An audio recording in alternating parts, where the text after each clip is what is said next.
So Robert F. Kennedy went on the Piers Morgan show, and Piers, started pressuring him a bit. Hey, do you think it's time to wrap up the war? And here's his answer. At what point does this desperation to eliminate the last members of Hamas get overtaken by the sheer volume of civilians being killed in the process, which I cannot believe will do anything longer term than foment the ideology that drove Hamas in the first place? Yeah, I mean, you're asking a lot of questions, and I'd like you to give me time to answer them. Sure. And you could ask the same. You brought up Nazi Germany as a kind of an analogy for what's happening in the Mideast, and in 1945 or 44 at Casablanca, Churchill and Roosevelt had an argument because Roosevelt said we have to denazify Germany, and if we don't denazify Germany, it is going to, the Nazis are going to rise up and do the same thing again. Churchill did not want an unconditional surrender for the Nazis. He said, we'll have to kill too many civilians to do that, and everybody will fight for the death. But Roosevelt won that argument. You know what we established after World War II?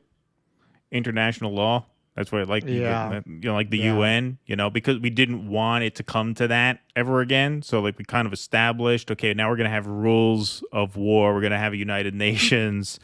So that we don't just decide, hey, you know what? We just need to carpet bomb this area. Not that that's really stopped us. Or we need to drop an atomic bomb on a city of civilians. Yeah, I mean, you're comparing pre-UN rules of war to post-UN rules of war. The whole point of establishing rules of war is to make these arguments obsolete. Am I wrong? Is there something I'm missing? Well, the Zionists always give up the game because when you put their back against the wall, they always justify Israel by comparing it to the worst atrocities humans have ever committed. Yeah, right, exactly. Yeah. Well, what about the Native Americans? What about Genghis Khan? He was a real ball breaker. What about? Yeah.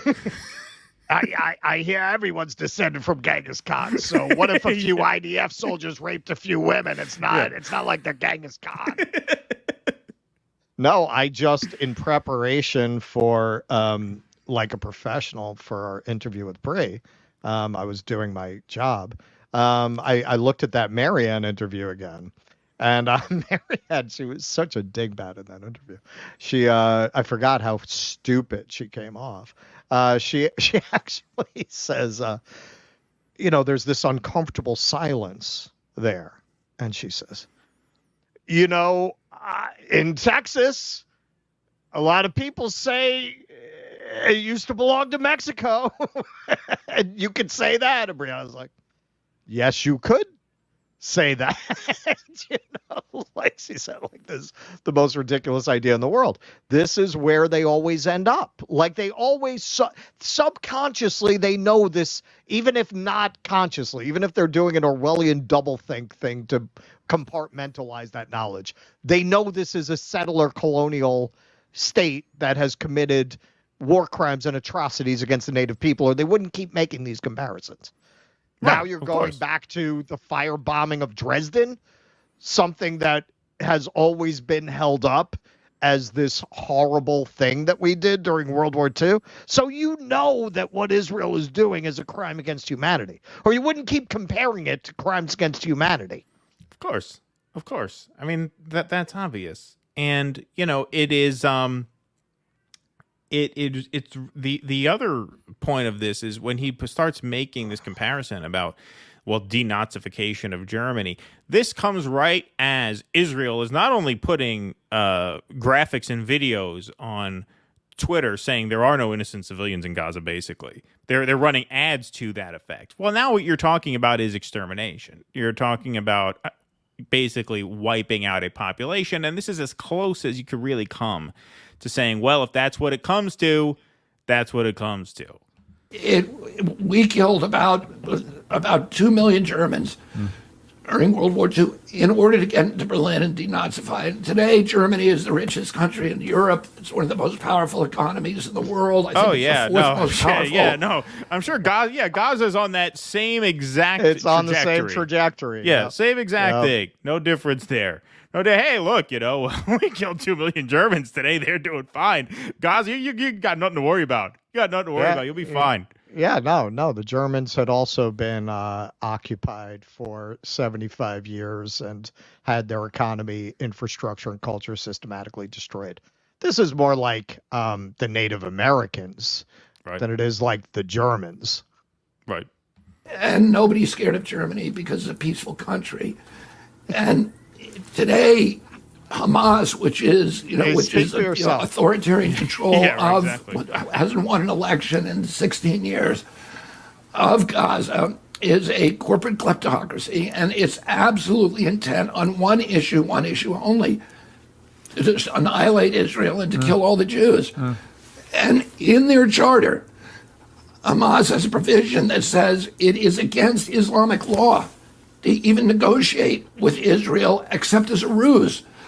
So I don't see how people who are saying, well, you should have a ceasefire, then what? Then what? You've rewarded Hamas for taking hostages, and they're going to keep taking hostages. It's almost like their being in power is very convenient to the Zionist narrative that we have to level Gaza and ethnically purge that land.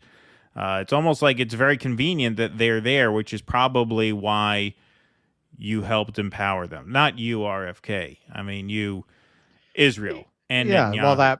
Well, that might be why Netanyahu was having suitcases full of cash driven into Hamas by Qatar. Yeah. I mean, it's just unbelievable the nonsense. Put that back up. I want to try something. Und wir werden in unserem Zeichen wieder siegen.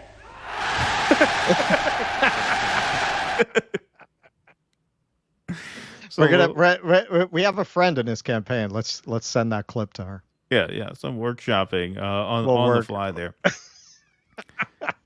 No, just the nonsense that this guy is capable of, because you watch him on these other issues, and like when you talk about speech, or you talk about medical freedom and things like that, like it's kind of hard to say he wouldn't make the best president of the three.